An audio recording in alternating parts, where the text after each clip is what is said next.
তুমি যদি মুসলিম হও তাহলে ভিডিওটা দেখে যাও।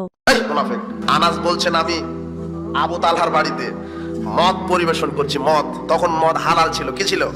হালাল। আমি নিজে গ্লাসে ঢেলে ঢেলে দিচ্ছি, সাহাবারা খাচ্ছে। এমন সময় এক আগন্তুক এসে বলছেন, আজ থেকে মদ হারাম।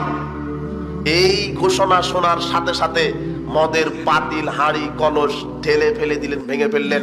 যেই সাহাবীরা খেয়েছিলেন তারা মুখের ভিতরে হাত দিয়ে বমন করে দিলেন। শুনতে দেরি, মানতে দেরি না। মুনাফিক, আপনি 20 বছর ধরে শুনছেন যে সুদ খাওয়া হারাম, এখন আপনি সুদ খান। আপনি 20 বছর ধরে শুনছেন বিড়ি সিগারেট জর্দাখুর হারাম, এখনো আপনি খান। এই খান্নাস মহিলা, আপনি তো প্রতিদিন ওয়াজ শোনেন। দেখেন এখন তদন্ত করেন যে পুরুষের চাইতে মহিলারা 5 গুণ বসে আছে। ও প্রতিদিন ওয়াজ শোনে যে বেপরদায় চলা হারাম, স্বামীর অবাধ্যতা করা হারাম, এখনো বেপরদায় চলে। তার মানে ওর ইমানের 5 পয়সা দাম নেই। আপনি 20 বছর ধরে শুনছেন সুদ ভক্ষণ করা হারাম।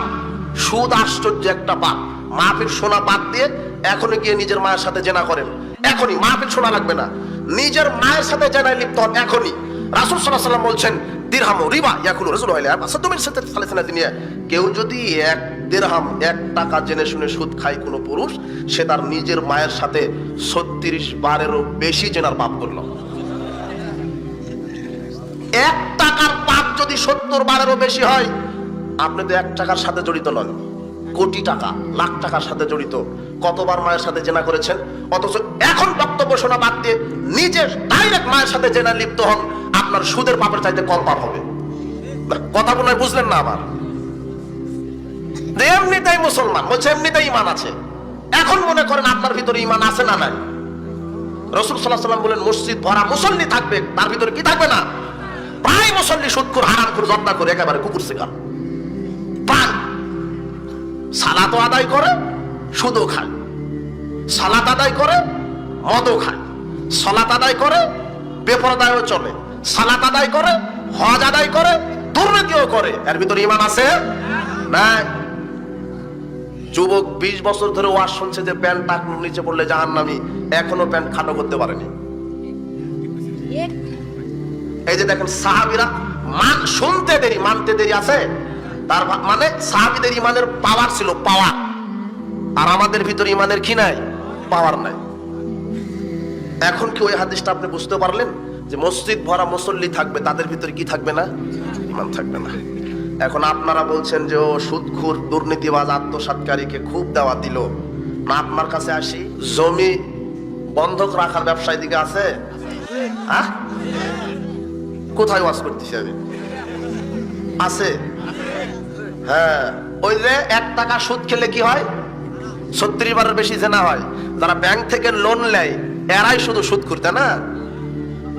এই যে বন্ধকের ব্যবসা, আমাদের রাজশাহীতে কট বলে, কট।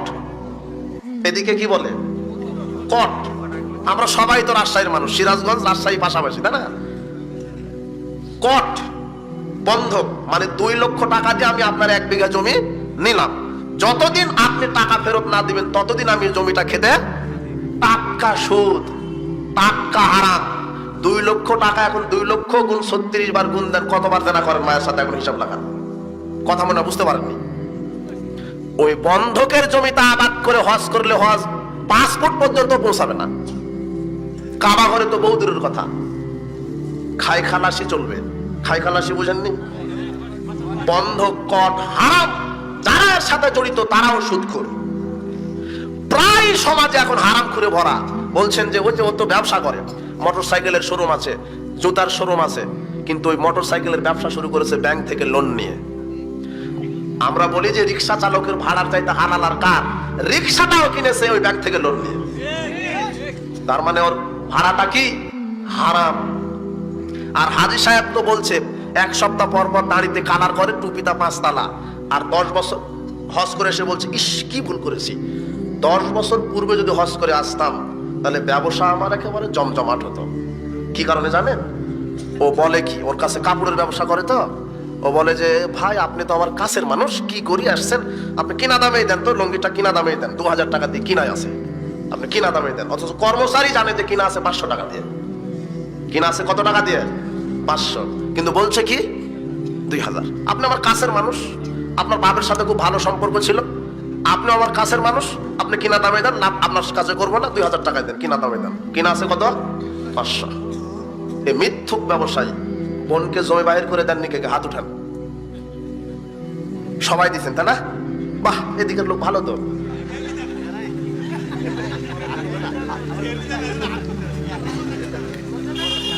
ওই যে কোটি টাকা দুর্নীতি করেনি, দুর্নীতি ও শুধু একাই দুর্নীতিবাজ, যারা বোনের জমি খায় এরাও দুর্নীতিবাজ। ও মানুষ আল্লাহ শরীয়তে এইভাবে দিয়েছে যে বাপ মরার পরে 20 বছর আগে তুমি খাইও, তারপরে বোনকে দিও, তাও অর্থে, তাই না? এটা শরীয়ত, তাই না? বাপ যেদিন মারা গেছে জমি ভাগ হবে সেই দিনই, কথা বুঝেননি মনে হয়। তাও 20 বছর পরে দেয়, বোনের কান্নাকাটি শুনতে শুনতে তাও অর্ধেক দেয়। এ মুনাফিক, এ হারাম করে দুর্নীতিবাজ একটা। ওই বোনের জমিতে ধান চাষ করে ওই ধান বিক্রি করে তাহাজ্জুদ পড়লে তাহাজ্জুদ ওই ঘরের মধ্যেই থাকবে, আরো সে আর পৌঁছাবে না। বোনের জমিতে আবাদ খেয়ে হজ করতে গেলে হজ ওই এয়ারপোর্টে আছে, কাবা ঘরে যায়নি।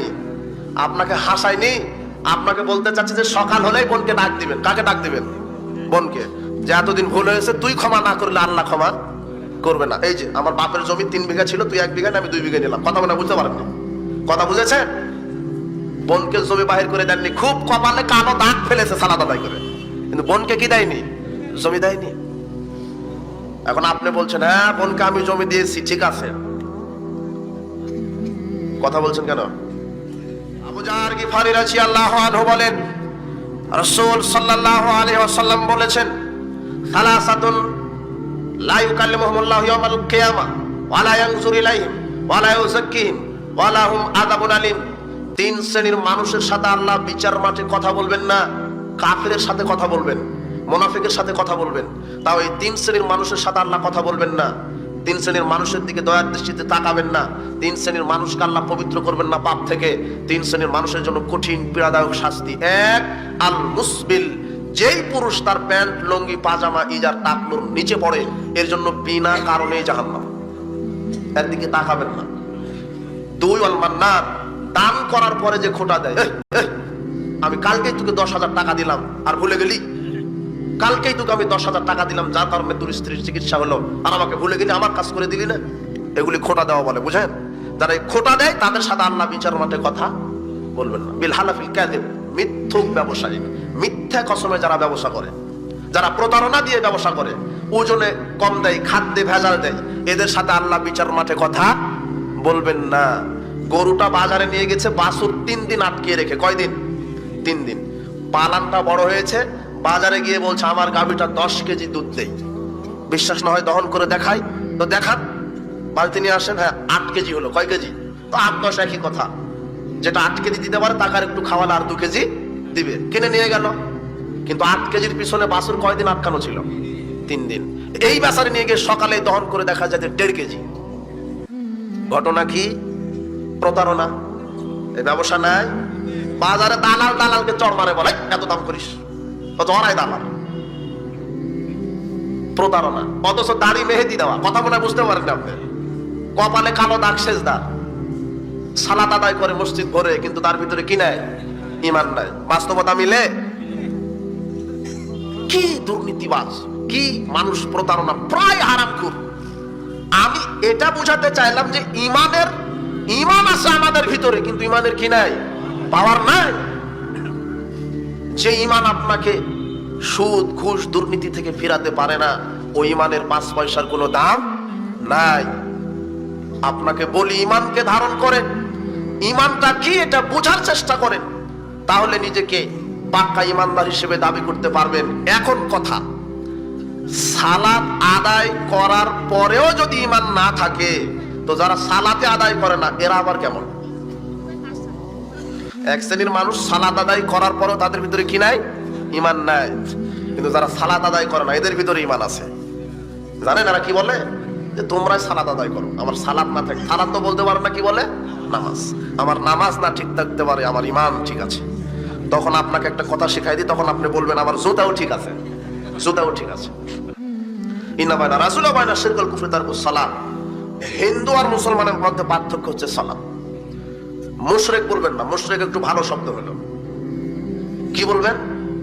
হিন্দু। মুসলিম আর হিন্দুর মধ্যে পার্থক্য কি? আজানের পরে যে সালাত আদায় করে সে মুসলিম, যে সালাত আদায় করে না সে হিন্দু। মনে থাকবে না? মুশরিকটা এখন থেকে বাদ দিবেন, মুশরিকের জায়গায় কি বসাবেন? হিন্দু। এই এত খারাপ বেনামাজি, এতই খারাপ এই মদখোর, গাঁজাখোর, লুচ্চা, সন্ডা, গুন্ডে, এই হারামখোর, সব পৃথিবীতে যত প্রাণী আছে সবচাইতে নিকৃষ্ট জাত কুকুর শিয়ালের চাইতে খারাপ এই বেনামাজি। বেনামাজির চাইতে খারাপ পৃথিবীতে আর দ্বিতীয় প্রাণী নাই। বলেন তো বেনামাজির চাইতে খারাপ কি নাই? দ্বিতীয় প্রাণী নাই। সবচাইতে খারাপ এই দুপায়া গুলা। দুপায়া কারা? মানুষ। কারা? যারা সালাত আদায় করে না।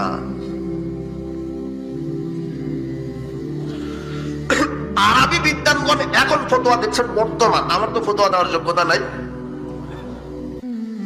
তো তারা বলছেন যে স্বামী সালাত আদায় করে, স্ত্রী সালাত আদায় করে না, এদের বিবাহ তালাক হয়ে গেছে। কি হয়ে গেছে?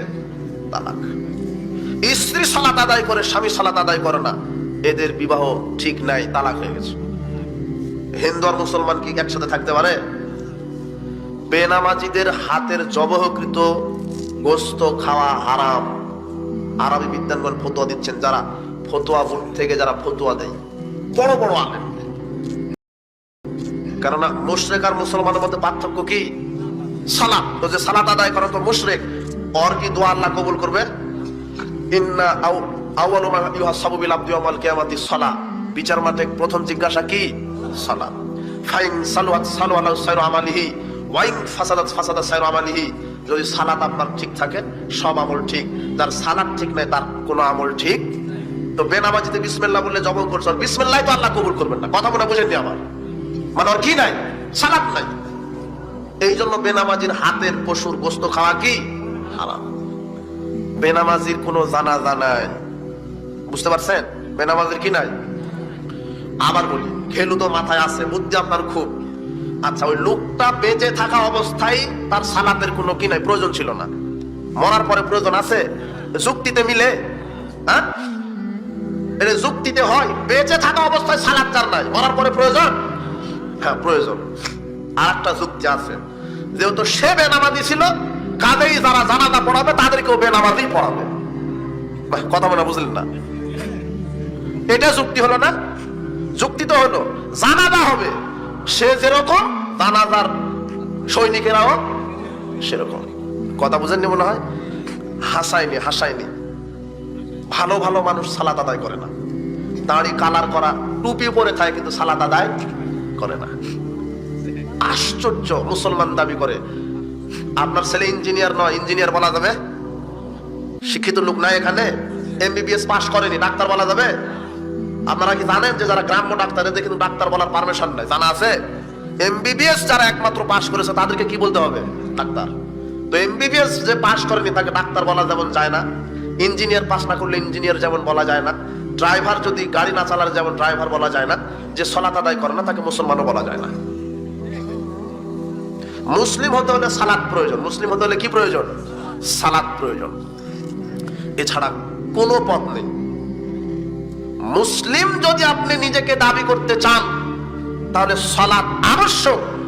বিচার মাঠে 3 শ্রেণীর মানুষকে মুহাম্মদ সাল্লাল্লাহু আলাইহি ওয়াসাল্লাম সুপারিশ করবেন না। 1 মুশরিক, 2 বেদাতি, 3 নম্বর কি? বেনামাজি। হ্যাঁ, ঠিক আছে, বুদ্ধি আছে লোকের। এত সময় লাগে, এতক্ষণ আমি কি বুঝালাম? বোঝা লাগবে না? যেহেতু এই বেনামাজের উপরে বক্তব্য দিয়ে তাহলে বেনামাজি হবে, এটা বলা লাগে তো। ইবনে মাজার 1080 নম্বর হাদিস, মান তারকা সালাত ফাকাদ আশরাকা। যে সালাত পড়ে না সে মুশরিক। সে কি? আর মুশরিকের উপরে কার সুপারিশ নাই? তাহলে এখন সে জান্নাতে যাবে, তাই না? ইয়াতাসাআলুনা আনিল মুজরিমিন মা সালাকাকুম ফি সাকার। জাহান্নামীদেরকে জিজ্ঞাসা করা হবে, কি অপরাধ নিয়ে তুমি জাহান্নামে এসেছো? প্রথম যে অপরাধের কথা বলবে সেটা কি? আমরা সালাত আদায় করতাম না। লাম নাকু মিনাল মুসাল্লিন। আমরা মুসল্লি ছিলাম না, আমরা সালাত আদায় করতাম না। তাহলে জাহান্নামে যাওয়ার একটা কারণ কি? সালাত আদায় না করা। আর বলছে যে সালাত আমার না থাকতে পারে, ওর কি ঠিক আছে? ঈমান ঠিক আছে। ঈমানই তো বুঝেনি। যারা সালাত আদায় করে তাদের ঈমান নাই, আর ওর নাকি ঈমান আছে।